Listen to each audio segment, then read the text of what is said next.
Child poverty refers to the state of children living in poverty and applies to children from poor families and orphans being raised with limited or no state resources.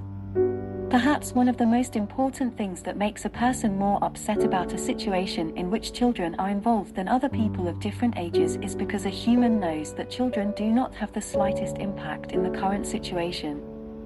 A child whose legs are tied and injured before he can learn how to walk, and who has lost his future. A child who loses the wings of flight over time so that a little later, he feels that maybe he is to blame for the situation and that he is incompetent and incapable compared to others. I am in contact with children who I understand well as being intelligent and moral. Those who are the main owners of the planet in the future, but on the street, have to sit on the ground in the heat and cold and sell paper towels. They have to work more than 10 hours a day to have only a little food to eat. Boys and girls who are shorter than the city trash and had to hardly put their heads in the trash to find some food.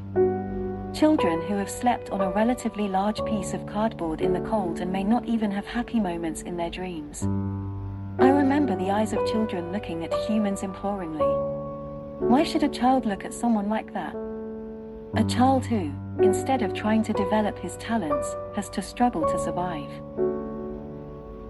We know that this situation is the product of an unequal social structure. The unequal social structure in which children are not to blame for the emergence of that social structure. A child who is born and soon realizes that his condition is against his wishes. His small hands cannot bear to carry this large stone. The big monstrosity stone of poverty, which scratches and injures his hands. The hands that should have held pencils have now become the hands that hold guns, and this has been imposed on them by many savage political systems. Children who are employed in workshops and given little pay because they are children. They are often not even paid and are only given food and shelter. A child who is lonely and scared, and sad about the world in which he was born. He is afraid of the situation he is in.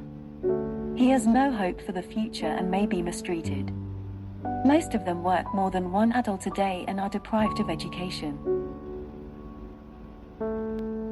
Over 265 million children are currently out of school and 22% of them are of primary school age. If we are to seek the truth, we must accept the bitter truth that most of these children will not have a bright future. I'm even sad to write this sentence, however, this is a fact that cannot be denied. Every child has a few hundred dreams in their head. If we just assume that every child has only one dream, we are facing the death of 265 million dreams. A human without a dream is doomed to depression. Things that may seem very basic, such as eating a tasty meal, or taking a day off without any worries, or taking medication, are not possible for most of these children. Do you think there is a way to get rid of this miserable situation? Social justice, if it wants to exist in a society except through peace, will be doomed to the destruction of justice. I see my childhood in the eyes of all these children.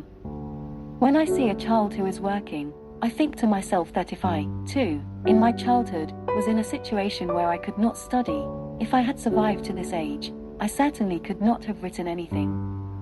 I saw the smartest children of my generation die in the cold of the streets, naked and hungry.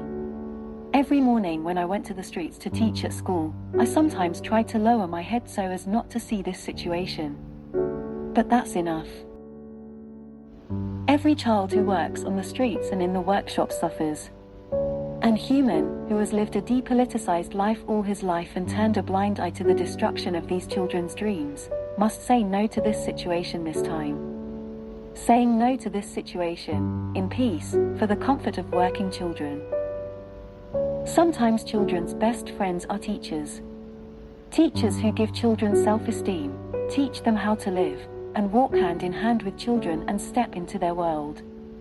The world in which toys talk, trees dance, and cars are space people who have transformed themselves into cars. Ever had a lot of suffering kill your creativity at one point? I saw children with calloused hands, and when I asked them to talk about their world and their dreams, they did not even want to talk. They did not choose the prison of poverty, but when they were imprisoned in this prison, they inevitably accepted it. Most of them believe that this beautiful fantasy world is not for them but for children who are not suffering. But aren't teachers for all children? Indeed, we live in a world where guns are more important than pens. World military spending continued to grow in 2021, reaching an all-time high of $2.1 trillion. This was the 7th consecutive year that spending increased. About 9.2% of the world, or 689 million people, live in extreme poverty on less than $1.90 a day. To end extreme poverty, the UN estimates that the total cost per year would be about $175 billion, less than 1% of the combined income of the richest countries in the world. Important questions arise. Why do humans fight? Is there a more moral interest than the public interest?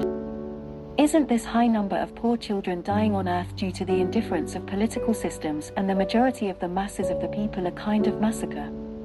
Massacre that does not happen this time with action, it happens by doing nothing. In this vulgarity of political immorality, teachers can be the best narrators of children in poverty. Perhaps our most important goal is to reflect the voices of children and teachers around the world. Teachers who have seen many genius children who have fallen behind in life and progress due to poverty and are working to have food to survive. Oppressed children whose voices have never been heard and who have been fighting for their lives all day in geographical and political tyranny. The coercion that is imposed on them and the loneliness that adds to the severity of their grief and pain. We want teachers to become us more than we want teachers to join us. Poverty has great enemies, which are education, representation, and peace. Teachers are experts in education, they are peace-loving, and they can now represent the conditions in which children live. Representation and narration shed light on the more realistic manifestations of the truth. Teachers Against Poverty is a non-profit organization whose main goal is to work to eliminate and reduce child poverty and educational poverty in the world. The organization was founded with the aim of creating peaceful social movements to support teachers working to alleviate educational poverty, as well as providing a platform for students in the difficult regions of many countries. In Teachers Against Poverty, teachers are together. In Teachers Against Poverty, teachers are for everyone. Teachers Against Poverty is a movement of teachers all over the world who want to take a small step towards eradicating child poverty. Even if only one child survived poverty on Earth, it would be a better place to live. Teachers are kind, and they love children, and they have the ability to bring peace to all children. Is it possible to eliminate collective suffering individually? I think not. But we are together. Teachers are together. This time, let us all say a loud no to child poverty.